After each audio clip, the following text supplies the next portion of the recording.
un espíritu cristiano, por moral, por ética, se entiende pues como una regulación de nuestro comportamiento, pues para que seamos respetuosos, tolerantes entre nosotros, solidarios, pero vamos, sin más pretensiones, ¿no? Es como una especie de normas de circulación para que entre nosotros no haya choques y haya una convivencia pues respetuosa y sana. Ya, pero es que nosotros pensamos mucho más. Nosotros creemos que la moral es una vida nueva que nace de un hombre nuevo. Entonces nuestro ideal no solo es no hacer cosas malas, no es eso. Nuestro ideal es tener sentimientos nuevos. Nuestro ideal es, por ejemplo, el tema de la pureza, y por eso voy ahora al 9º mandamiento de no consentirás pensamientos ni deseos impuros, es ver a la mujer y verla pues en todo su misterio, en su misterio de riqueza interior.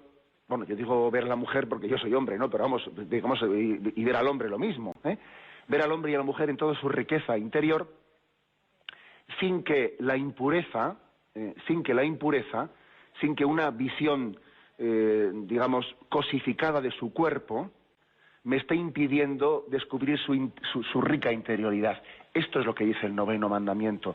No consentirás pensamientos ni deseos impuros. Porque resulta que si no hago este ejercicio, dado el estado en el que estamos, que como dice el refrán, la cabra tira al monte, o como decimos teológicamente, estamos todos heridos por el pecado original, todos tenemos una cierta herida, pues nuestra tendencia a una sexualidad desordenada nos impide ver al hombre y a la mujer en toda su riqueza interior. Es como una esponja, fijaros, si una esponja tú no la estrujas y no le sacas el agua sucia que tiene, no tiene capacidad de llenarse de agua limpia. Tienes que estrujar en tus manos la esponja para que se llene, para que puedas llenarla de agua limpia del grifo. Y algo así pasa también con nuestros pensamientos y deseos. Si tú no te despojas de una tendencia morbosa a la erotización, no tienes capacidad de conocer la interioridad rica de la persona, del hombre y de la mujer. Por eso dice el 9º mandamiento, no consentirás pensamientos ni deseos impuros. Y entonces esto no es nada represor, todo lo contrario, es liberador. Es liberador. Qué importante es entender el misterio cristiano en su totalidad. Jesús no ha venido para que no hagamos cosas malas. No, Jesús ha venido para que tengamos un corazón bueno, que es mucho más. Mira, para que no hagamos cosas malas, y ya vale con un policía, ¿sabes? Pero Jesús no ha venido a ser un policía. Jesús ha venido a que cambiemos el motor de la acción de nuestra vida. A que intentemos amar gratuitamente, generosamente, ¿no? Y si no te liberas de esa tendencia hipererotizada que existe en nuestro derredor, no puedes amar gratuitamente. Por eso es importante esa purificación que nos pide el 9º mandamiento para poder amar en gratuidad. Repito, Jesús no ha venido a ser un policía.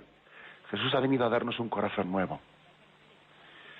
Por esto, este es el pequeño, digamos, pues el marco en el que quiero introducir esta explicación del día de hoy, 9º mandamiento. Bueno, y estamos hablando del pudor.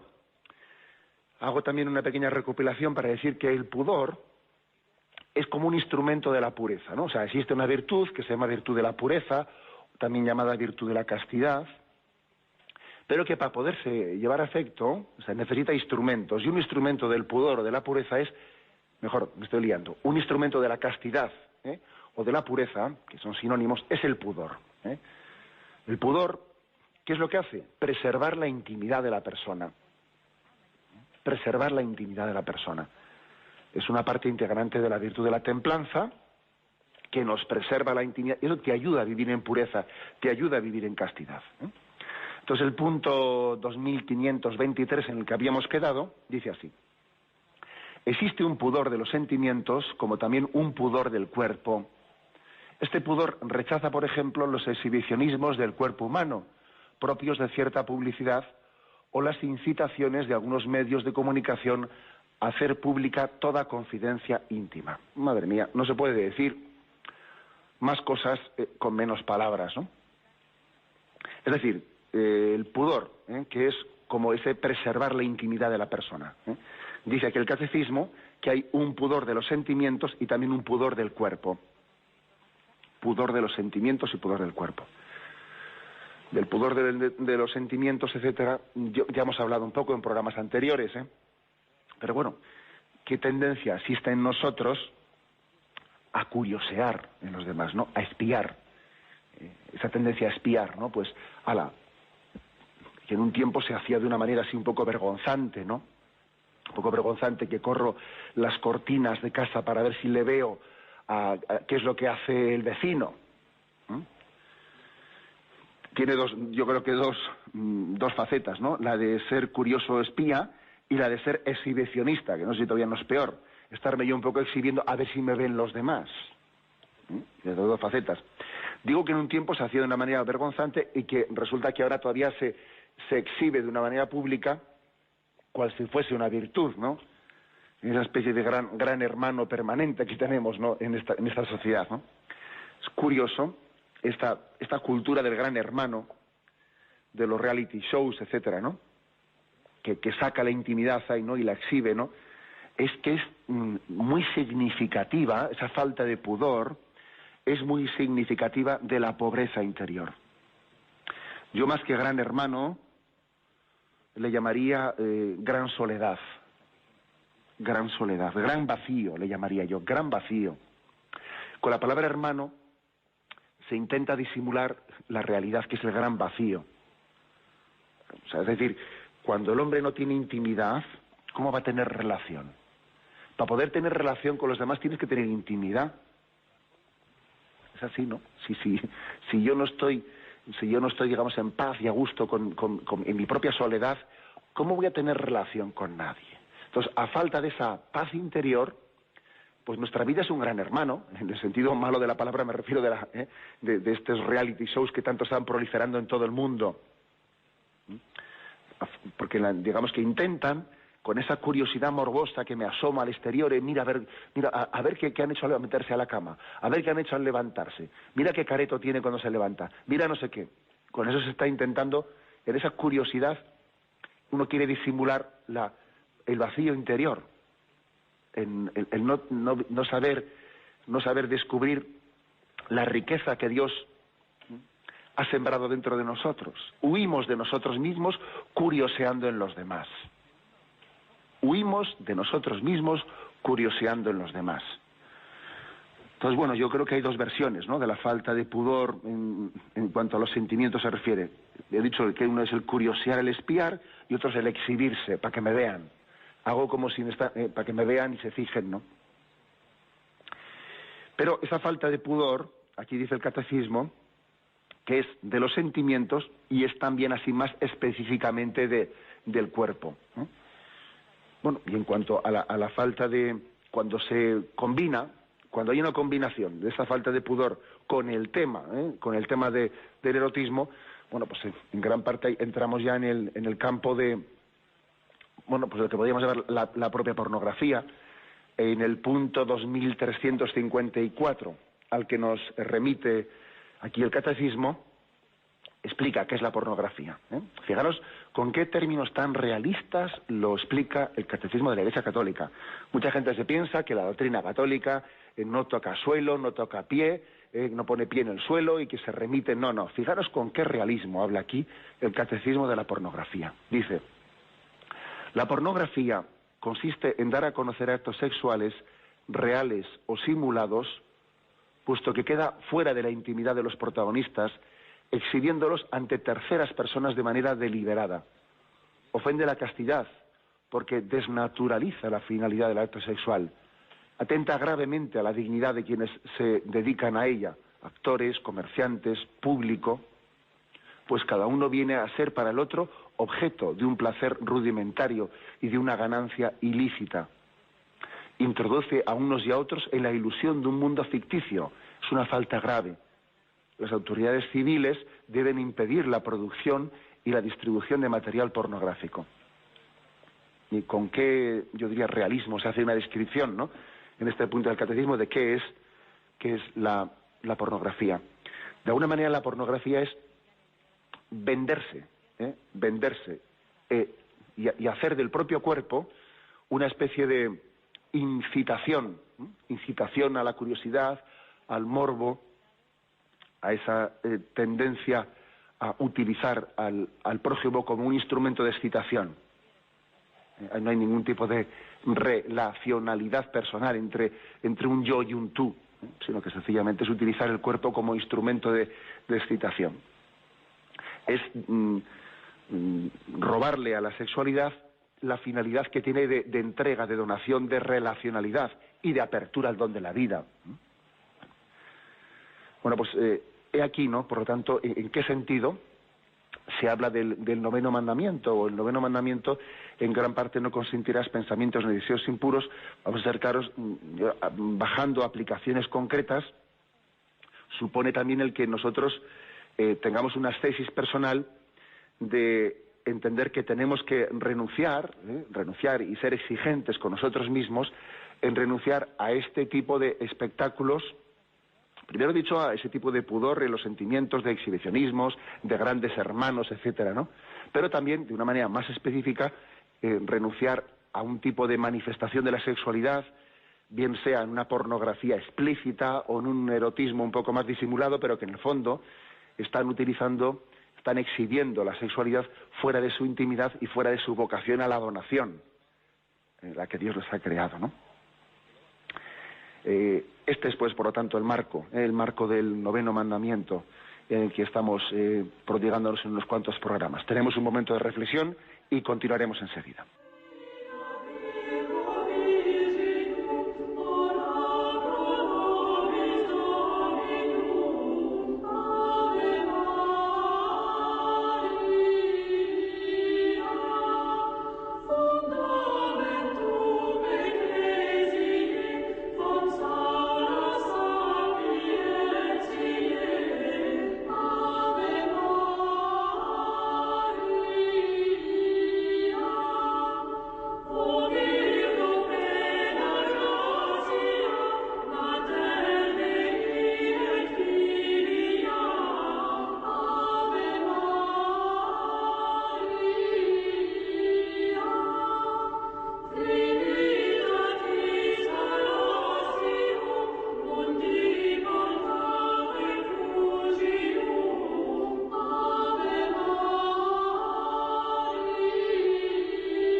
Y a la presión de las ideologías dominantes.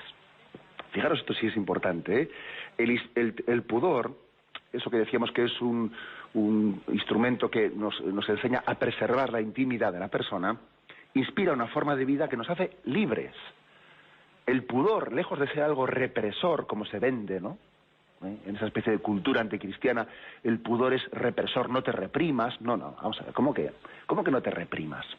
Pero si el pudor lo que me está haciendo es liberarme. El pudor lo que hace es reprimir todo aquello que es contrario a mi libertad. O sea, es que las cosas son como son, no como se nos venden. Las cosas son como son. El pudor es un instrumento de libertad, ¿no? Dice que nos permite resistir a las solicitaciones de la moda y a las presiones ideológicas del momento.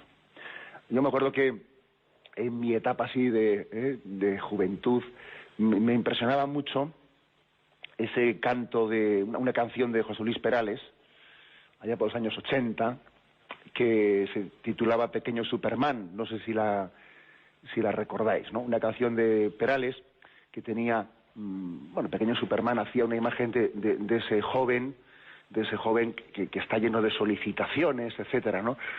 Y tenía el estribillo que decía: viste como quieras, toma Coca-Cola, viaja por Iberia a Nueva York, fúmate un Marlboro, tómate un Martini, viste cimarrón, ¿no? Una canción que yo creo que era un fiel reflejo de cómo se está en nuestra cultura, aparentemente, ¿no?, aún haciéndole soñar, pero sin embargo después se le está diciéndole que es libre, que haga lo que quiera, que tiene que desinhibirse, y luego sin embargo se le está poniendo un pentagrama en el que se le está diciendo exactamente lo que tiene que hacer. Viste como quieras, sí, pero viste cimarrón. Haz lo que te dé la gana, sí, pero toma Coca-Cola y viaja con Iberia a Nueva York. O sea, es decir, se me está vendiendo, ¿no? Vendiendo el ideal de la absoluta libertad, de la autodeterminación de la persona, cuando resulta que después se me están marcando cada pauta y yo mismo me siento ridículo si no he visto estos pantalones, porque me siento fatal. Y todos sabemos lo que los adolescentes en la adolescencia hemos vivido, de que a estos pantalones no me los pongas porque hago el ridículo en clase, y esto no me lo pongas y tengo que vivir, y los demás van de vacaciones a este sitio, nosotros no vamos de vacaciones a este sitio, y nos estamos dando cuenta que estamos siendo esclavos de una ideología, y esclavos de una cultura de la que no somos capaces de liberarnos, ¿no? Leo la letra de aquella canción, ¿no?, que a mí me llama mucho la atención, Pequeño Superman. No sé muy bien por qué ni cuándo comenzó el juego aquel, pero tal vez era un muchacho nada más, y el humo aquel entre su aroma lo atrapó. Mientras camina va silbando una canción de los Bee Gees, y su reloj pasa 1 minuto de las 10, y sobre él se agita un mundo de neón. Este mundo de neón, pues es esa especie de incitación, pues así digamos en colores, que es falsa, ¿no? Viste como quieras, toma Coca-Cola, viaja como por Iberia a Nueva York, fúmate un Marlboro, tómate un martini, viste cimarrón, y continúa así la canción. Bueno, yo creo que por lo tanto aquí el catecismo nos pone ante la realidad, ¿no? El pudor es necesario para ser libre. El que no sabe decir que no y prescindir austeramente de todas estas incitaciones, es que no es libre. Es un puro esclavo, ¿no? Y es totalmente manipulable. O sea, la publicidad nos manipula. Me habéis escuchado en este programa más de una vez que a mí me impresiona fuertemente el hecho de que las empresas hayan juzgado, y además con verdad, han juzgado que es rentable invertir millones de pesetas en 20 segundos o 15 segundos de publicidad en un spot publicitario, y saben que esos 15 o 20 segundos van a tener el influjo suficiente para ser rentables, aunque me cobren 6 millones de pesetas en televisión. Porque si yo saco allí una chica determinada haciendo unas insinuaciones así de tipo erótico, pues para vender un coche, y el que está viéndose ese programa, pues está ensoñando, ¿no? Viendo a esa persona y dice, jo, yo si tengo ese coche, seguro que tendré una rubia como esa, y etcétera, etcétera. O sea, resulta que esa publicidad, aun pagando por un spot de 15 segunditos de nada, esos millones, es rentable. ¿Eso qué quiere decir? Que el hombre está siendo manipulado, y que si no ejercita las virtudes del pudor, y de la modestia, y de la pureza interior, no es libre. Le están manipulando. Bueno, este es el contexto, ¿no? Dice el punto siguiente: las formas que reviste el pudor varían de una cultura a otra. Sin embargo, en todas partes constituye la intuición de una dignidad espiritual propia del hombre. Nace como el despertar de la conciencia personal. Educar en el pudor a niños y adolescentes es despertar en ellos el respeto de la persona humana. Bueno, un pasito más, ¿no? Vamos con esto. Un pasito más. Dice aquí este punto, que es verdad que el pudor reviste formas distintas en una cultura y en otra, en un tiempo y otro. Pero claro, eso no quiere decir que no haya una objetividad, ¿no? Porque uno podría decir, no, es que esto del pudor, esto es una construcción cultural, Esto del pudor ha nacido, pues de que el cristianismo o el judaísmo nos han metido unos conceptos, y claro, entonces esa tendencia así, digamos, pudorosa que tenemos es por la educación que hemos recibido de pequeños. Pero fíjate cómo los indios, pues en las culturas de, de África o del Amazonas, allí van desnudos y no tiene ningún sentido el pudor y tal y cual. Esto del pudor es una construcción cultural. Esto se dice, yo lo he escuchado, Me acuerdo que en mis tiempos así de joven adolescente era uno de los así argumentos que se utilizaban, ¿no? Como argumentando frente a la concepción cristiana de la antropología del pudor. Bueno, esto es una engañufla, Es totalmente falso que de esas culturas, pues he puesto las de los indios, el Amazonas, etcétera, no exista también un sentido del pudor. Sí existe. Otra cosa es que tenga formas distintas a las que tiene nuestra cultura, pero sí existe. Y también allí se puede ser impudoroso, como también aquí. Es decir, que aunque las formas cambien mucho de un tiempo a otro, no estamos hablando de una construcción cultural, sino que es algo natural, algo natural. Constituye, dice aquí, la intuición de una dignidad espiritual propia del hombre. O sea, todo hombre tiene una dignidad espiritual que tiene que cuidar. Si tú no te cuidas, si tú no te preservas, si tú no tienes una intimidad guardada contigo mismo, fácilmente te conviertes en un objeto para los demás. Cuídate y te querrán. Si tú no te haces querer, si tú no te valoras, a ver cómo te van a querer. Te utilizan como un Kleenex, de usar y tirar, ¿no? Esto es lo que viene a decir aquí. Por lo tanto, hay que cuidar la dignidad interior. Y dice que hay que educar. El pudor nace con la conciencia personal, es algo natural, pero tiene que ser educado. Claro que tiene que ser educado. Un niño es muy frecuente que, por ejemplo, que cuando se abre a socializar con los demás, le falte un poco el sentido del pudor, y en ese abrirse a las relaciones con los demás hay que enseñarle que todo no se puede contar. Es que papá y mamá ayer discutieron por la noche, eso no se cuenta delante de los demás, o otro tipo de cosas, otro tipo de cosas, ¿no? O sea, un niño, pues un adolescente, o sea, tiene que ser educado en el sentido del pudor. Bien, este es el punto, digamos, por lo tanto, también yo creo que de equilibrio. El pudor es algo natural, nace con el despertar de la conciencia, pero al mismo tiempo tiene que ser educado. Tiene que ser educado.